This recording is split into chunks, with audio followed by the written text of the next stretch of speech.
वळूया पुढील बातमीकडे। सरकारची भिस्त लाडकी बहीण योजनेवरच, आशीर्वाद दिला नाही तर खात्यातून 1500 रुपये परत घेणार असं रवी राणा यांनी म्हटलं।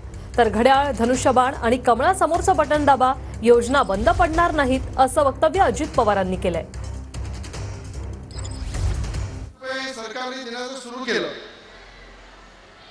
दिवाळीनंतर इलेक्शन झाल्यानंतर किमान यांना 1500 जागी 3000 रुपये केले पाहिजे। जर 1500 रुपये आज मिळाले आणि उद्या तुमचा भाऊ म्हणून जर सरकारला विनंती केली की हे 3000 रुपये, हे 1500 रुपयाचे 3000 झाले पाहिजे, हे कधी म्हणू शकतो आपण? जेव्हा भर भरून त्यांना तुम्ही आशीर्वाद द्या।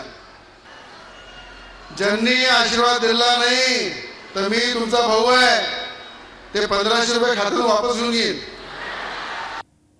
तुम्ही विरोधकांच्या खोट्या नाट्या प्रचाराला बळी पडू नका।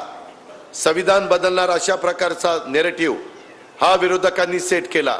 मी महाराष्ट्राला सांगतो, जोपर्यंत चंद्र आणि सूर्य आहे तोपर्यंत बाबासाहेब आंबेडकरांच्या संविधानाला कोणी धक्का लावू शकत नाही।